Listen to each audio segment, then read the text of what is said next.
I remember the night the Christmas guest almost went unnoticed. It was in a little town, tucked between snow-covered hills, a place I pass over every year and know almost as well as my own North Pole. The streets there twist like ribbon. The roofs wear caps of snow, and the chapel bell, when it rings, can be heard even in the farthest farmhouse. I have seen that town in lean years and in full ones, in laughter and in sorrow. But that particular Christmas Eve stands out in my mind because of one man in a house at the very edge of the village.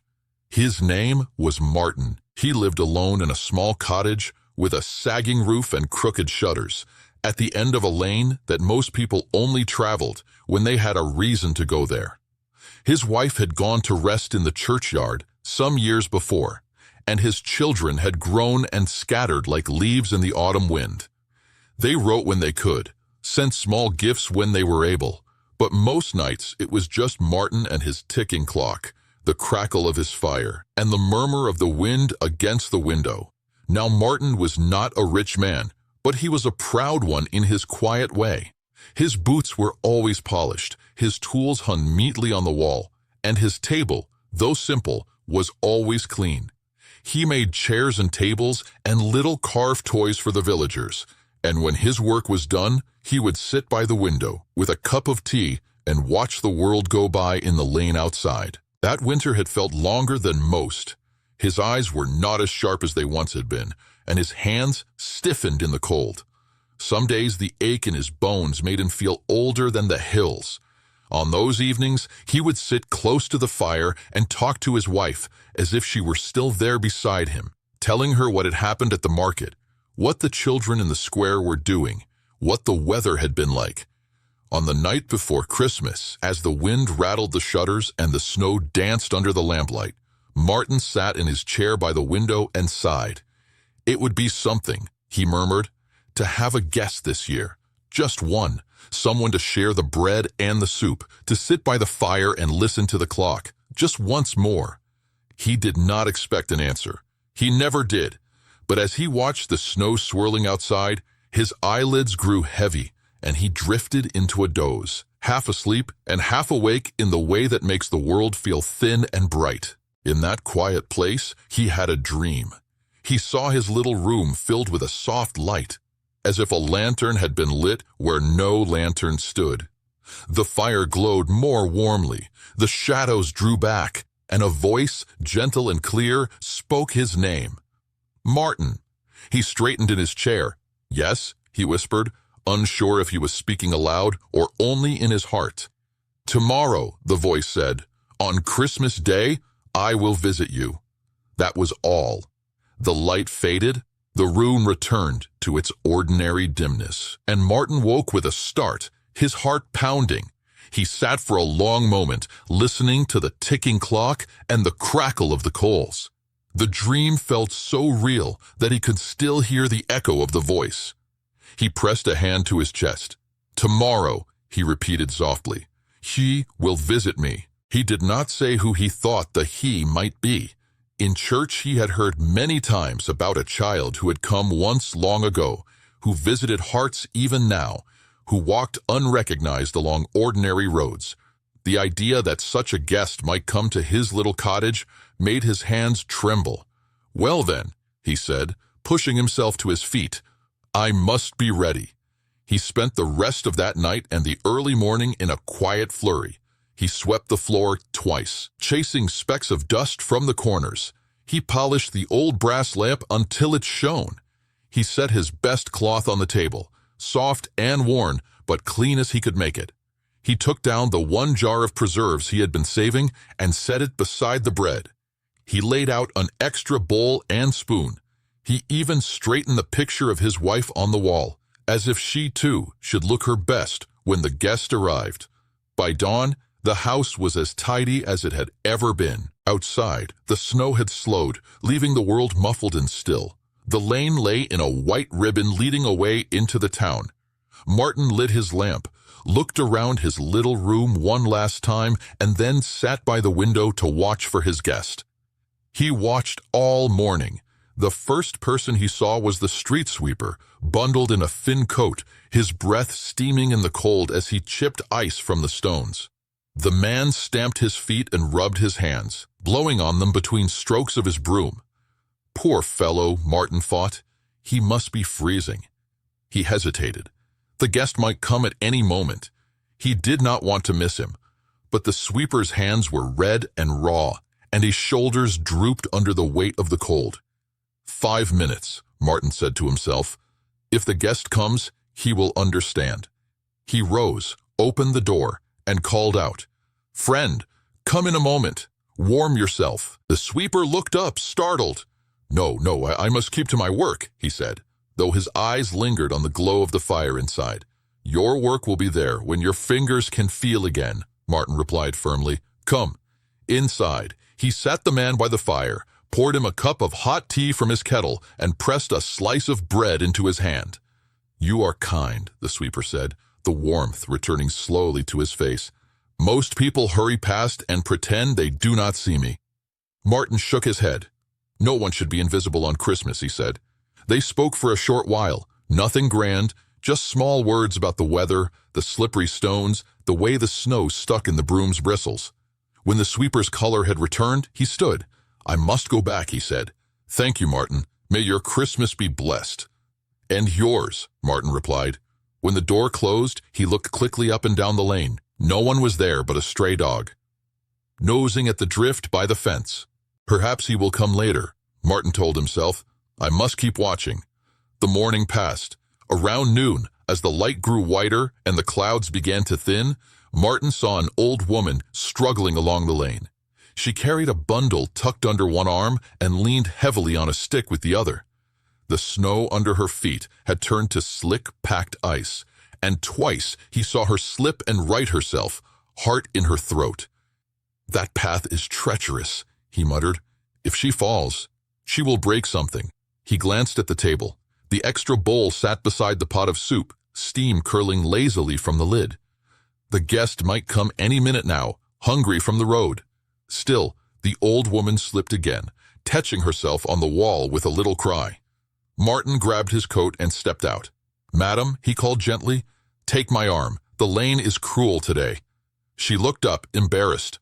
"I am fine," she insisted, but her knees shook. "Nonsense," he said. "Come, you will rest a moment by my fire. Your bundle will wait." In the warm room, he settled her in his chair and untied her shawl, taking care not to wound her pride with too much fussing. He ladled her a bowl of hot soup and set it in her hands. She cradled it as if it were a small, fragile treasure. "It has been a lonely year," she admitted quietly, after a few spoonfuls. "My children lived 2 towns away. The roads were bad, so they could not come. I told myself I did not mind, that I was used to my own company. But when I saw the families in the square yesterday, something in me ached." "They will come when they can," Martin said softly. "And in the meantime, you're not as alone as you think." Her eyes glistened. "Today, I am not," she agreed. When she rose to leave, he walked her carefully to the corner, where the stones were rougher, and made sure she had her balance before he let her go. "Bless you, Martin," she said. "You have been my Christmas guest today." He smiled, but as he returned to his house, a shadow of worry crept into his thoughts. "The day is half gone," he murmured, looking once more up and down the lane. "Where is he?" Afternoon bent toward evening. The sky turned from white to pale gold, then to lavender. Children ran past the end of the lane, laughing, chasing one another with armfuls of snow. A carol floated on the air from the chapel, faint and sweet. Martin's fire burned low. He added another log, the spark catching and flaring. He sat by the window again, his eyes tired, his back stiff. The light faded. His lids drooped. He almost did not see the last visitor of the day. There was a small figure by the fence, hunched against the wind, coat thin, hat pulled low.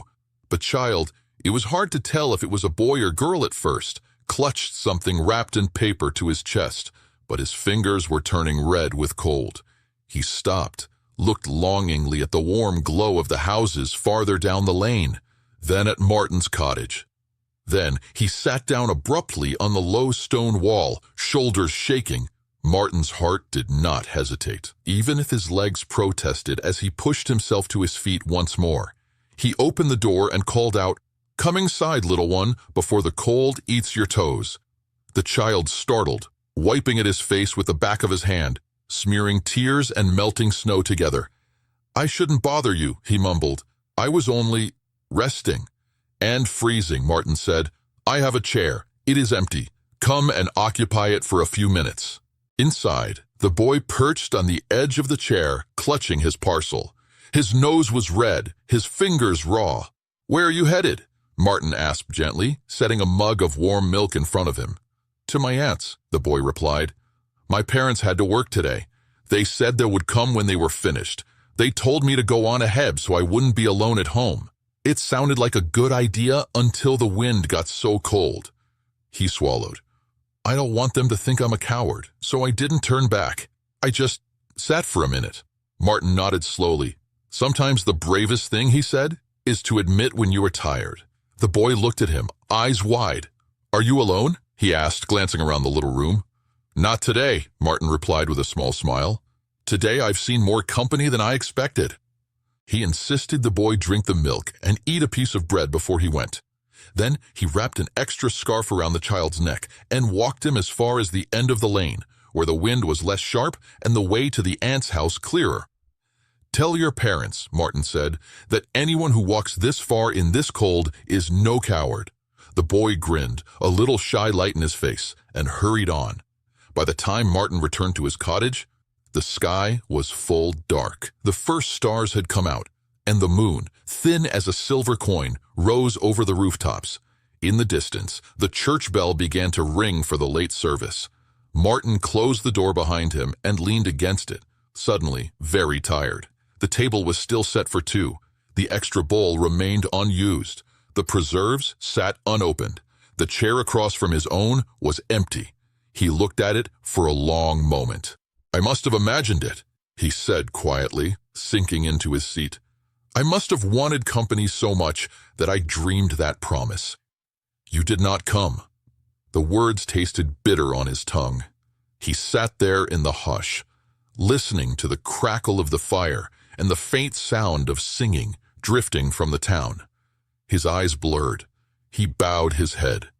"It would have been something," he whispered, "to see you. Just once." A great stillness settled over the little room. And then, gently, the stillness warmed. It felt as if someone had opened an unseen door and let in a quiet radiance. The corners of the room softened. The picture of his wife on the wall seemed to glow faintly. The disappointment in his chest loosened, as if some invisible hand had touched it. "Martin," said the same clear voice he had heard in his dream. He lifted his head. "You came," he said, half hope, half accusation.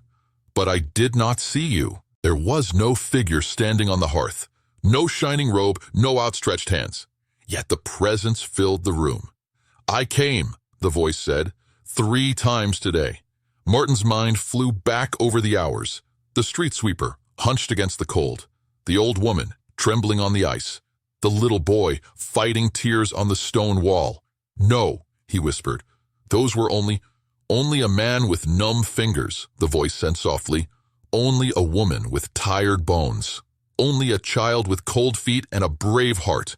When you opened your door to them, you opened it to me." Martin covered his face with his hands. A laugh, half sob, broke from his chest. "I was waiting for you," he said, "and you were here all along." "Yes," the voice replied, as gentle as snow falling. "I come in many guises. I come wherever a door is opened, a chair is offered, a cup is shared. You did not miss me, Martin. You welcomed me well." The light in the room deepened, then slowly faded back to the ordinary glow of fire and lamp. The clock ticked on the wall. Outside, the church bell finished its ringing, and the carols in the distance rose and fell. Martin sat a long time, his heart strangely light. He looked at the extra bowl on the table and the unopened jar of preserves. Carefully, he put the jar away for another day. The bowl he left where it was. "There'll be other guests," he murmured, "and I will try to remember who they may be." That year, when I flew over the little town between the hills, I saw one cottage brim with a warmth that was not only from its fire. In years after, I saw that same cottage's door open again and again, to neighbors, to travelers, to children with scraped knees and old men with nowhere to go. The table was never grand, but there was always an extra place set. So if you find yourself waiting for something holy this Christmas, a sign, a feeling, a guest you cannot quite name, remember Martin and his little house on the edge of the town. Remember that sometimes the one you are waiting for comes disguised as a person who needs your patience, your listening, your warmth.